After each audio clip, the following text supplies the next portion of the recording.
Haleluya, puji Tuhan, salam sejahtera Bapak Ibu, keluarga GPD Ilsada Magelang yang terkasih dalam Tuhan Yesus Kristus. Mengucap syukur kalau hari ini kembali kita diberi kesempatan yang sama oleh Tuhan guna merenungkan kebenaran firman-Nya yang dahsyat dan yang luar biasa. Mari sama-sama kita menikmati firman Tuhan dalam Keluaran pasal 12. Kita renungkan ayat 1 sampai ayat 28.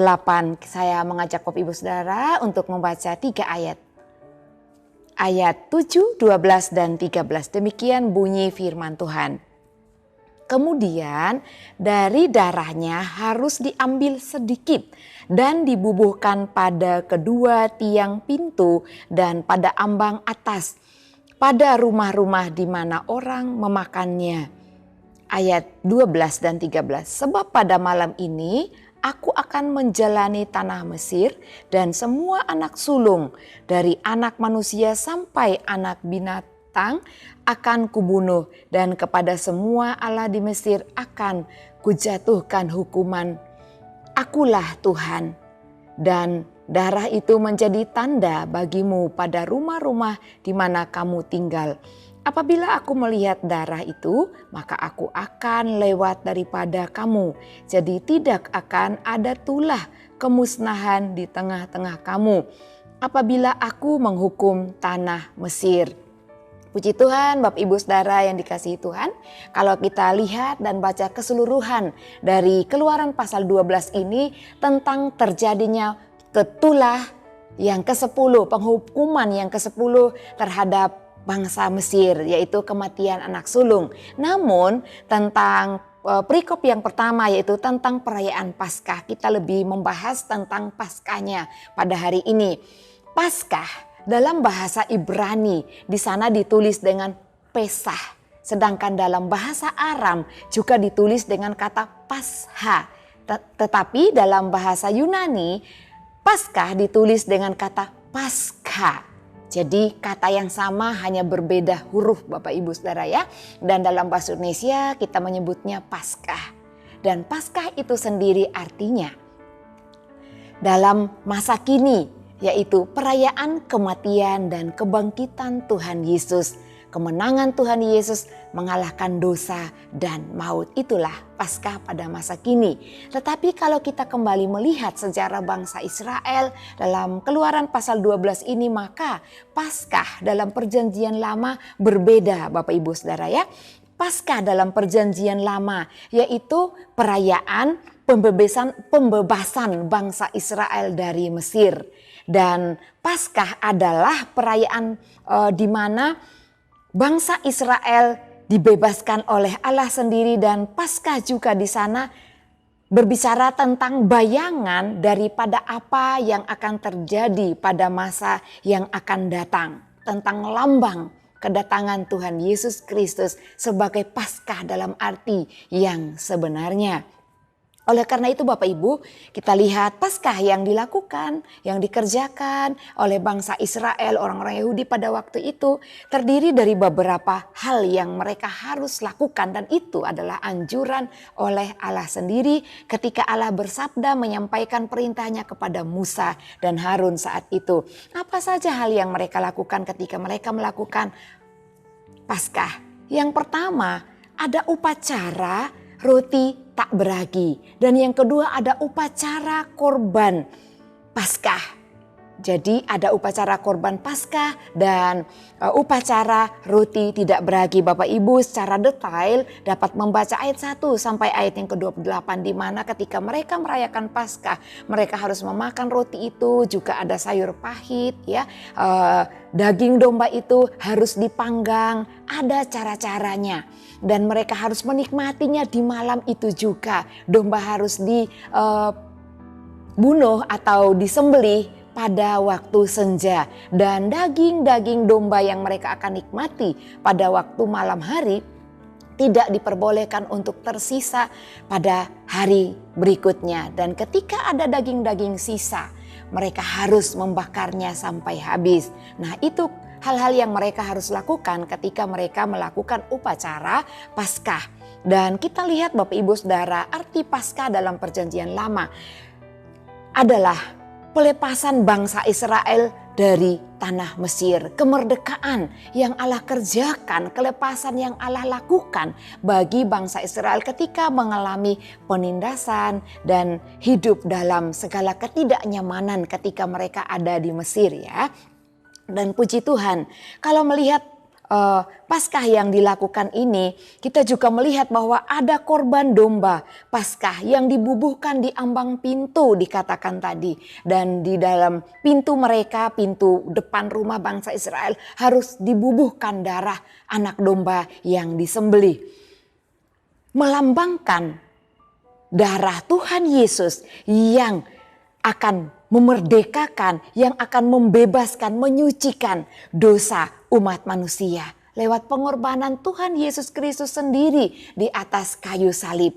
Dan peristiwa yang terjadi pada pasal 12 ini di mana bangsa Israel harus melakukan Paskah itu adalah lambang daripada apa yang Allah akan kerjakan di masa depan. Dan hal itu setelah dikerjakan, kita hidup di zaman sekarang di mana Allah telah melakukan kemerdekaan itu bagi segenap umat manusia yang mau memberikan hatinya dan percaya kepada Kristus Yesus yang telah disalibkan sebagai domba Paskah yang memberikan keselamatan, yang menyucikan setiap anak manusia dari belenggu dosa. Dan Allah juga berkata, semua bangsa Israel harus membubuhi pintunya, ambang pintunya dengan darah. Dan setiap rumah yang telah dibubuhi darah itu ketika pada malam hari Allah lewat di tengah-tengah bangsa Israel, maka setiap rumah yang dibubuhi dengan darah akan dilewatkan dari hukuman Allah. Allah berkata, mereka tidak akan mengalami kemusnahan anak-anak sulung. Dan benar Bapak Ibu Saudara, ketika pada malam hari Allah lewat di tengah-tengah bangsa Israel di Mesir. Dan setiap rumah orang Mesir yang tidak memiliki tanda merah darah di ambang pintu maupun di pintu rumah mereka, maka anak sulung mereka mengalami kehilangan nyawa, yaitu mengalami kematian, termasuk putra sulung dari Raja Mesir. Dia meninggal dan membuat Raja Mesir itu sangat terpukul. Bapak Ibu Saudara yang terkasih dalam Tuhan, kehadiran Allah datang di tengah-tengah bangsa Israel dan melakukan pembelaan dengan kematian terhadap setiap anak sulung bangsa Mesir maupun ternak mereka. Bukan hanya manusia, tetapi binatang peliharaan mereka pun, setiap anak sulung dari binatang mengalami kematian. Oleh karena itu, hal ini menunjukkan betapa baik dan dahsyatnya Tuhan untuk membela setiap anak-anak Tuhan, membela orang Israel pada waktu itu dan memerdekakan kehidupan mereka supaya mereka terlepas dari orang-orang Mesir yang selama itu menjajah, membelenggu mereka dan membuat mereka menderita secara fisik, secara batin. Bahkan mereka tidak dapat menyembah Allah mereka dengan bebas dan benar. Kita juga melihat tentang domba yang dipanggang dan harus dimakan dengan roti tidak beragi dan dengan sayur-sayuran pahit. Mereka harus memakannya dengan pakaian lengkap, dengan ikat pinggang, pakaian lengkap Bapak Ibu ya. Mereka harus berpakaian seraya orang yang mau bepergian. Nah, hal ini menunjukkan kesiapan bangsa Israel untuk meninggalkan Mesir. Mereka harus bersiap sedia kapan waktunya Tuhan menyatakan mereka harus berangkat dan mereka harus meninggalkan Mesir. Umat Israel diperintahkan untuk melakukan kembali upacara Paskah yang telah mereka lakukan dan peristiwa Paskah yang mereka lakukan di Mesir untuk mengenang pembelaan Allah, kehadiran Allah, kuasa Tuhan yang telah dengan kasih setianya menyatakan pembebasan kepada bangsa Israel di Mesir. Dan itu akan menjadi suatu kenangan yang indah bagi bangsa Israel untuk mengingat Allah dan hidup takut akan Allah. Itu sebabnya mereka diperintahkan untuk terus melakukan meskipun nanti mereka sudah tidak tinggal di Mesir lagi. Oleh karena itu sampai sekarang Bapak Ibu Saudara, kita selalu merayakan Paskah setahun sekali. Untuk apa? Mengenang kembali penderitaan kesengsaraan Tuhan Yesus di atas kayu salib. Karena menghapus segala dosa kita. Dengan penuh penderitaan dia mau taat, dia mau tunduk kepada kehendak Bapa di surga demi setiap kita umat manusia. Haleluya, luar biasa kasih dan pengorbanan Allah bagi kita umat ciptaannya. Oleh karena itu Bapak Ibu, kita bersyukur kepada Tuhan. Makna Paskah yaitu kemenangan Yesus Kristus atas kematian.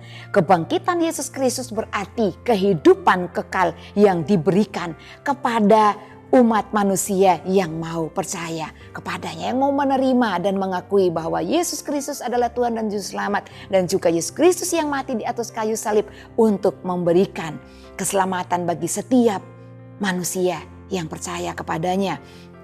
Tuhan Yesus telah membayar dan menghapus dosa-dosa kita. Ia telah menjadi domba Paskah bagi kita semua. Dan mari Bapak Ibu Saudara yang dikasihi Tuhan, bawalah hidup kita untuk senantiasa bersyukur atas penebusan yang Tuhan Yesus sudah kerjakan bagi setiap kita. Karena cintanya kepada setiap umat manusia. Mari kita melakukan Paskah bukan hanya pada hari raya Paskah, tetapi kita juga mau mengucap syukur dengan mengenang pengorbanan Tuhan Yesus Kristus di hari-hari hidup kita. Bukan saja ketika kita merayakan Paskah, karena akan membawa hati dan pikiran kita untuk mencintai dan mengasihi Tuhan di setiap hari-hari hidup kita. Dan membuat kita menikmati kasih Tuhan. Puji Tuhan, Tuhan Yesus memberkati. Mari kita sama-sama mengucap syukur dalam doa. Terima kasih Bapa yang baik, kami mengucap syukur kepadamu Tuhan. Engkau Allah yang telah mencintai kami umat-Mu. Engkau juga yang telah melakukan penebusan dosa atas setiap kami umat-Mu. Dan wujud Paskah itu Engkau telah nyatakan melalui kehadiran pribadi Tuhan Yesus Kristus bagi kami. Kami bersyukur buat setiap karya-Mu yang luar biasa dan besar bagi kami Tuhan. Dan Tuhan tolong keluarga GPD Elsade Magelang supaya jangan seorang pun menganggap keluarga GPD Elsade Magelang rendah, melainkan terus menjadi teladan bagi orang-orang percaya dalam perkataan, dalam tingkah laku, dalam kasih, dalam kesetiaan, dan dalam kesucian. Terpujilah Engkau Allah kami kekal selama-lamanya. Di dalam nama Tuhan Yesus Kristus kami berdoa. Haleluya. Amin.